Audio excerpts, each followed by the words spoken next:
It's the 18th of July 2018. We're standing here at the Rooibrug. Our guest speaker this afternoon I don't think he needs any introduction because he's come and spoken to us before, but it is Eric. And Eric Koch remembers the Greer Bridge, as it's also known, from his childhood days, and is going to just give us a very, very short his memories thereof and other information that he has. Eric, dis oor na jou toe. Baie dankie. Okay, thank you. Okay, good afternoon, ladies and gentlemen. It's nice to be here. It makes me a bit nervous, but I've been a car dealer, so most things don't shock me. My grandfather told the other side of the river, so that I can remember. My dad took me there, showed me the little house where they lived in. He stayed with his father until he was 5 when he had to go to school. And then later on, the little house was demolished. But I think to get to Rooibrug, one must know how to get there. Now, as you come from Cape Town, you pass the turn-off to Bedasel, and then next to that is, a kilometer further, is a parking spot with a couple of trees, and just after that, the old road used to turn left, went up the hill, and there's still 3 labourer cottages, and the road passed right in front of them. And you came down this hill, and there's a very dangerous S-bend excavation to get to the level of the bridge. So dangerous that around about 1948 there was a Bedford in Swellendam, and the Saturday night when the kids all went home, the Bedasel truck was involved in an accident, and one of the little girls was killed. There's not much information about the bridge.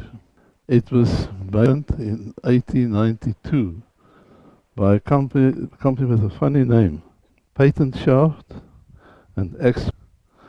They made the bridge, and the date stamps is 1892 on the metal.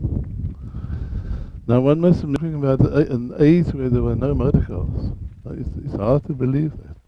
But we're all alive, and we don't know what it would be if you don't have one yourself. But there's no other cars. There's not a thing exists like a motor car.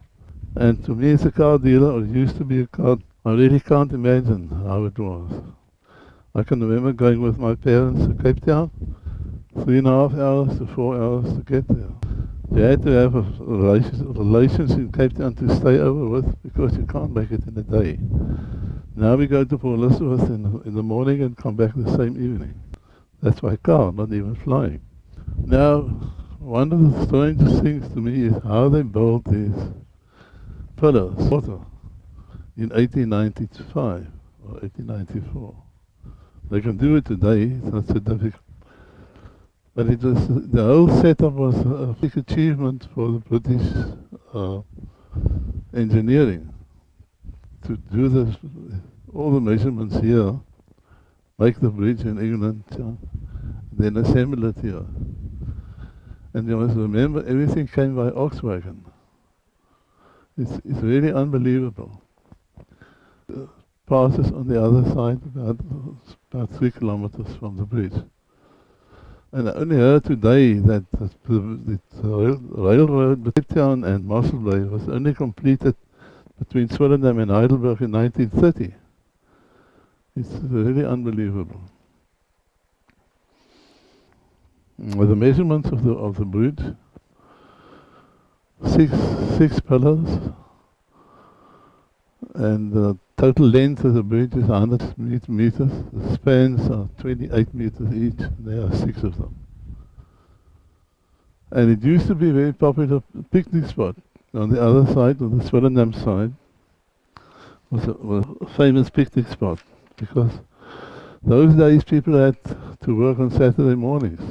So you could only go away for the weekend on a Saturday afternoon. People don't have money anymore because they're off each weekend.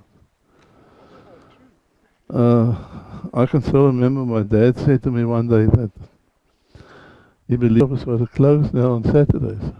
I said, yes, we've got to do it. But they're going to work half an hour more, longer, during the week to make up for Saturday, which was a myth. Supposed to work, it's like the builders. They work until Friday, 12 o'clock, and then they stop. And they work it in the other 4.5 days, for you to believe.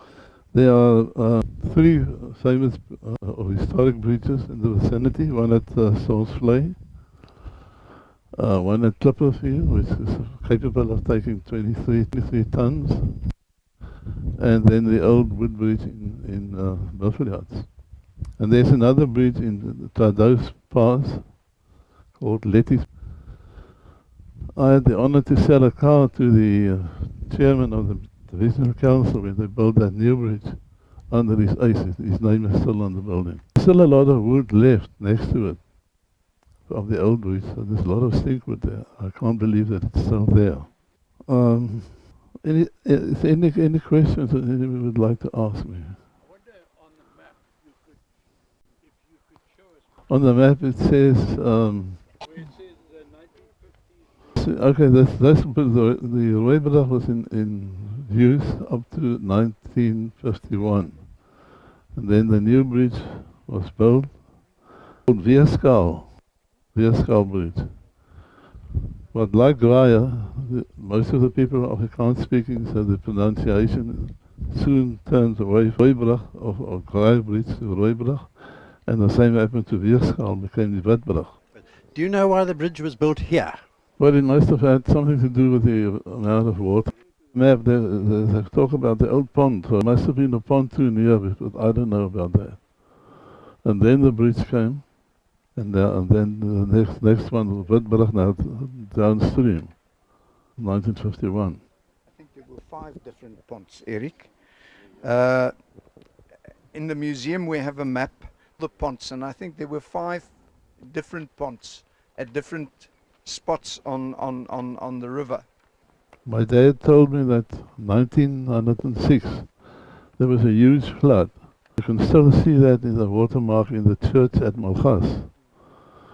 Now he said, I don't know what the word in English is, a page that they use at a horse cart, like but it's about 1.5 meters long. And he said, when you stand on the beach, you could touch the water with that. So it was, if you to Malgas and you draw and a line, take the watermark as a base, you can't believe it. A family in Buffalo, the mother and I think 6 kids drowned with that flood, and they only found the mother's body a year later in a tree. About 50 years ago, that people walked over this bridge. Yeah. And then it became a fashion to the what is sleepers and make coffee tables. Mm.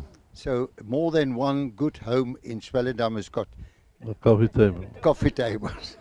Now there's also another popular pastime that happened here. They're called sheep. They now call a takeaway.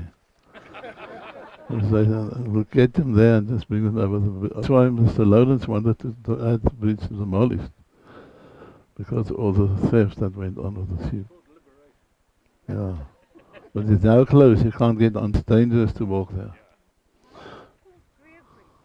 I think he was must have been an engineer connected to the Engineer or designer. I did a lot of looking on the internet and I couldn't find out who Mr. Greer, but if I did Greer construction, a whole host of photographs of steel constructions came on, and it seems Greer, whoever he was, designed a lot of bridges and buildings, and they were all steel construct sort of things. I don't know how many people know the area from Robertson to Bonnievale called Goudmijn. Yeah. There's also a bridge called the Rooibrug, very similar to this one. Something interesting, the owner of the farm at that time was also Mr. Lawrence, and he's into Swellendam one morning early in the very thick fog, and he dove into the train. About 3 kilometers, which is a funny thing because he did, except that morning there was fog. Where the accident happened, yeah, it's just about part of Clipperfield. Well, I think I've told you most of the stories which I'm allowed to tell. As you go back, the road that went to carry on to Malgas was a famous parking space for the youngsters. My days, around about 1970. I hope you heard or learned a little bit more. Sorry, I don't know anything more to tell you. But thanks for letting me be here. Merk, baie dankie. Ek gaan vra dat 11 hande net vir u formeel bedank. Okay. Eric, thanks so much for being with us today. The Heritage Society, you're a very old friend, and we appreciate every time that you're able to address us. Thank you so much. Won't you Okay. please keep this as a small Thank you very small much. gift. Thank you.